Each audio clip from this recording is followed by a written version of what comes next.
Russia के भारत में नए एम्बेसडर डेनिस आलिपोव, जिनको भारत का स्पेशलिस्ट भी कहा जाता है, उन्होंने आज न्यू दिल्ली में मीडिया को वर्चुअली संबोधित किया और भारत रशिया संबंधों के बारे में बात की। हाल ही में यूक्रेन के खार्किव शहर में शेलिंग के कारण 21 साल के भारतीय स्टूडेंट नवीन शेखरप्पा की मौत हुई थी। रशियन एम्बेसडर डेनिस आलिपोव ने अपने संबोधन की शुरुआत ही नवीन शेखरप्पा की मौत के ऊपर शोक व्यक्त करके की। डेनिस आलिपोव ने कहा कि नवीन शेखरप्पा की मौत का हमें बेहद खेद है। हम यूक्रेन में फंसे सारे इंडियन नेशनल्स की सेफ्टी सुनिश्चित करने के लिए पूरी तरह प्रतिबद्ध हैं।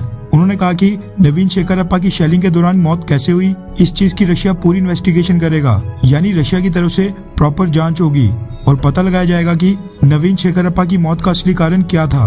यूनाइटेड नेशंस में भारत आज की डेट में रशिया को पूरी तरह सपोर्ट कर रहा है। उस पर उन्होंने कहा कि भारत रशिया की पोजीशन को समझता है। रशिया यूनाइटेड नेशंस में भी भारत के साथ कोऑर्डिनेट करता है और हम यूक्रेन की स्थिति के बारे में भारत को लगातार अपडेटेड यानी कि सूचित रखने की पूरी कोशिश करते हैं। हमें सूचना मिली है कि खार्किव में कई सारे भारतीय स्टूडेंट्स फंसे हैं।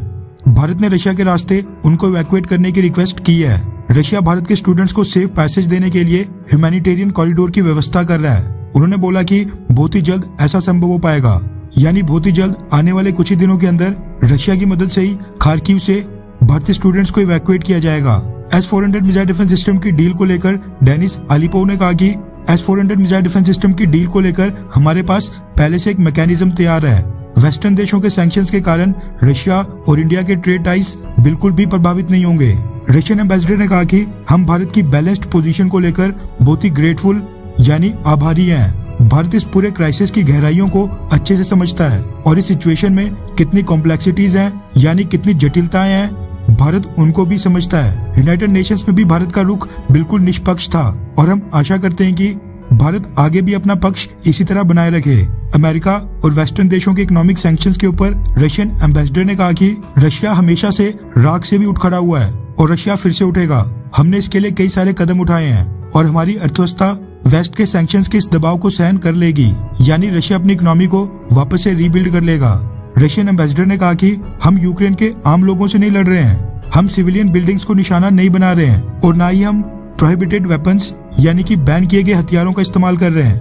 अभी तक बस एक ही ऐसा इंसिडेंट सामने आया है जिसमें हमने कम्युनिकेशन टावर को निशाना बनाया था, लेकिन वो करने से पहले भी हमने उससे पहले ही वार्निंग दे दी थी, यानी लोगों को वहां से निकलने का पर्याप्त समय दे दिया था। डेनिस आलिपोव ने कहा कि बिना सबूतों के रशिया के ऊपर आरोप लगाना बहुत ही आसान है क्योंकि यूक्रेन के खिलाफ हमें बढ़त मिली हुई है। उन्होंने आगे कहा कि यूक्रेन में जो हो रहा है उस पर हमारा दिल भी रोता है। ये हमारी चॉइस नहीं है, हमारी चॉइस एक शांतिपूर्ण समाधान है। रूस भी कोशिश कर रहा है कि कम से कम सिविलियंस प्रभावित हों। इसके साथ ही CNN जैसे वेस्टर्न न्यूज चैनल्स जो रशिया के खिलाफ रिपोर्टिंग और प्रोपेगेंडा चला रहे हैं, रशियन एम्बेसडर डेनिस आलिपोव ने उनके बारे में भी बोला।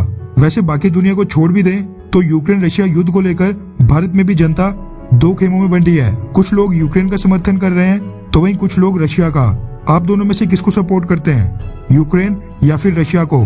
नीचे कमेंट करके अपनी राय जरूर बताएं।